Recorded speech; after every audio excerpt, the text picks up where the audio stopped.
She'd shared a couple of different flats with friends, but they'd only ever been lodgings. It had always been a relief to return to number 12, the Copse, where she had never had to label her food so that no one else ate it. And 9 times out of 10, one could smell something delicious baking even before the front door honed into view. Of course, the neighbourhood had changed over the years, almost beyond recognition. The small patch of woodland that had once abutted their modest garden and given the road its name, where Ellie and the neighbours' children had passed hours swinging on an old tyre strung up by one of the dads, or building dens between the closely woven trees with her best friend, Olivia, had long been flattened. In its place was a smart new estate, shoehorned into the lot, with houses that looked out across their own postage-stamp-sized gardens and straight into the garden of number 12. Since a somewhat paunchy new neighbour had moved into the house that backed onto theirs, who insisted on mowing the lawn wearing only his underpants and a pair of trainers, Ellie had taken to averting her eyes when she pulled back her bedroom curtains, just in case. The patch of woodland and Aunt Hilary's farm had been the 2 mainstays of her childhood, and they seemed almost enchanted back then, only now they were both gone for good. "What's wrong?" Ellie knew immediately that something was.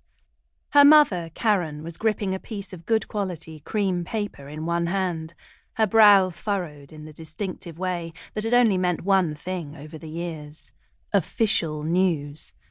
In the past, it had always come from solicitors working for her father, detailing why he couldn't meet his financial obligations and, less frequently, asking if he could see Ellie, in the years before she'd turned 18 and been allowed to answer for herself.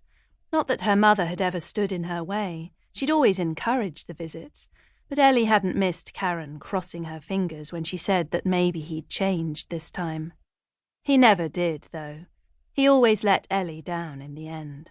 Sometimes it was after a week, but more often a month or so would pass with him visiting regularly, before something better would inevitably come along and he'd disappear again. Ellie's grandmother would mutter about her father being a waste of space, her lips disappearing into a thin line of disapproval, but her mother had just smiled and squeezed Ellie's hand, saying they were lucky not to have to share her with anyone else. She'd been parent enough for both of them, and Ellie had never really missed her dad.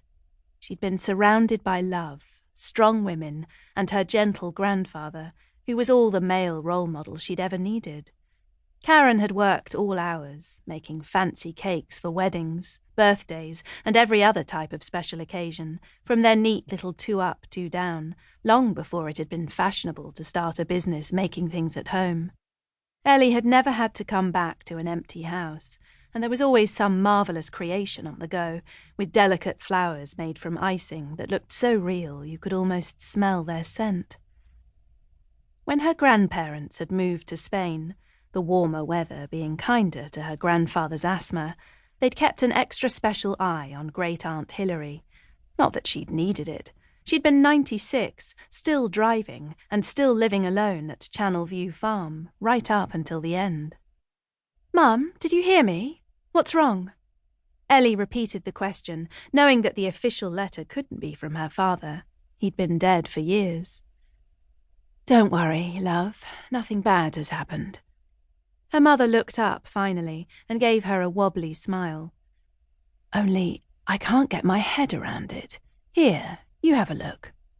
She passed Ellie the letter. "See if I'm reading this all wrong." "It says that Aunt Hilary's left the farm jointly between the 2 of us." Ellie pulled out one of the pine chairs from the kitchen table and sat down opposite her mother, her legs seeming to have lost the ability to hold her up.